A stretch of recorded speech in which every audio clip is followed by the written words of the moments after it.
भाई साहब, मेरठ की जो वायरल घटना हुई है साहिल, सौरभ, मुस्कान की, उसमें एक नया कहानी आ गया है। कहानी ये है कि जो डॉक्टर साहब ने पोस्टमार्टम किया है, अभी रिपोर्ट तो नहीं आई है, लेकिन वो इंटरव्यू में बताए हैं जो डॉक्टर साहब पोस्टमार्टम रिपोर्ट की कहानी। भाई साहब सुन के ना आपका कलेजा फट जाएगा कि यार कोई पत्नी उस पति को जिसके साथ 9 साल से थी, शादी भी की थी, उसको इतना बेरहमी से मार देगी। चलिए पूरी कहानी बताते हैं। इसके पहले अगर आप लोग हमारे YouTube चैनल पे नए हैं तो यार चैनल को सब्सक्राइब कीजिए, अगर फेसबुक पे है तो पेज फॉलो कीजिए। चलिए पूरी कहानी विस्तार से बता देते हैं।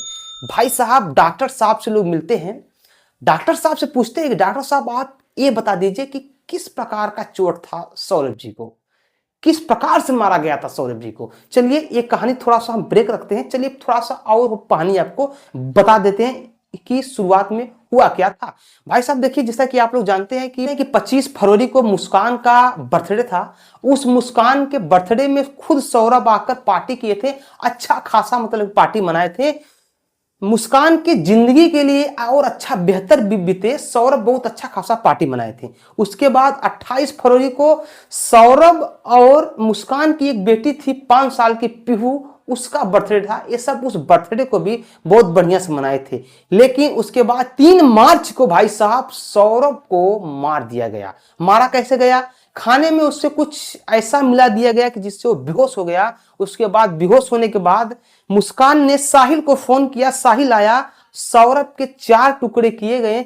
4 टुकड़े करके जो ड्रम ऑलरेडी खरीद के आया था, उस ड्रम में नीचे भी सीमेंट डाल दिया गया, सूखा सीमेंट। ऊपर से सौरभ के जो 4 टुकड़े 100 को किया गया था, उस 100 को डाल दिया गया। ऊपर से सीमेंट डाल के पानी भर के पूरा उनको जमा कर लॉक करके, ये 3 मार्च को घटना थी। और उसी रात में सौरभ की जो बेटी थी जिसका बर्थडे 28 फरवरी को मनाया गया था, उस लड़की को अलग कमरे में लोग सुलाए थे, उसको कान तक भनक नहीं हो पाया।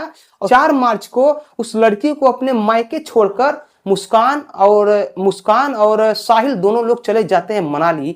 मनाली ये सब 13 दिन रहते हैं। उधर सौरभ का भाई सर्च करता है कि कहाँ भाई का कुछ अपडेट नहीं आ रहा है, मेरा भाई फोन नहीं रिसीव कर रहा है। उधर मुस्कान जो है उनको गुमराह करने के लिए शिमला का, मनाली का बढ़िया बढ़िया फोटो जो डालती रहती है कि ताकि सौरभ के जो माता पिता हैं, वो भाई जी सब लोग मतलब कि कंफ्यूज रहे कि सौरभ ठीक ठाक। लेकिन सौरभ के भाई को कुछ दिक्कत हो गया कि 10 दिन बीत गया, भाई ने कुछ फोन का जवाब नहीं दिया, स्टेटस लगाया जा रहा है, स्टेटस में अपना फोटो डाल नहीं रहा है, सिर्फ प्लेस का फोटो डाल रहा है। वो जाकर भाई साहब कानून के पास शिकायत भी करता है। लेकिन ये सब कहानी होने के बाद भाई साहब जब आप डॉक्टर वाली बात पे आ जाते हैं, पोस्टमार्टम में डॉक्टर साहब ने बताया कि इतने बेरहमी से सौरभ को मारा गया था, काटा गया था कि हमने जो पोस्टमार्टम किया उसको देख के हम लोग का होश उड़ गया।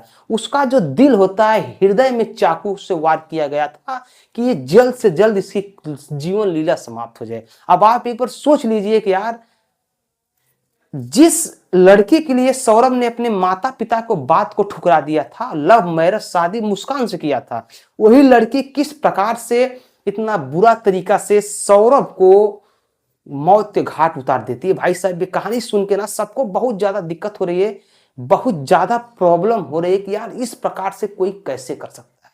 उसके बाद भाई साहब सौरभ को तो मान लीजिए जो हुआ वो तो हो ही गया। उसके बाद भाई साहब आपका साहिल और मुस्कान को जब कोर्ट में पेश किया गया, उसके बाद भाई साहब कोर्ट के बाहर पब्लिक, वकील, कुछ लोग उनको मारने तक के लिए दौड़े। उनको एकदम से जल्लाद की निगाह से लोग देख रहे हैं। भाई साहब इतना भयानक मंजर है मुस्कान और साहिल का। भाई साहब सबका यही मांग है कि इनको फांसी दिया जाए।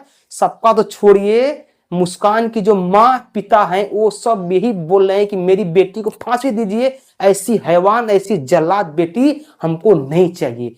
भाई साहब कुछ इस प्रकार से जो मर्डर मिस्ट्री का गेम हो रहा है। उधर पीहू बेचारी क्या करे, उसके तो पिता का इस प्रकार से हत्या किया गया, बेचारी को बात ही नहीं आ रही है। आप बताइए, आप इस मैटर को लेकर क्या कहना चाहते हैं, क्या सजा दिलाना चाहते हैं मुस्कान को और साहिल को? नीचे कमेंट कीजिए। हम मिलते हैं अगले वीडियो में, तब तक के लिए नमस्कार, बाय।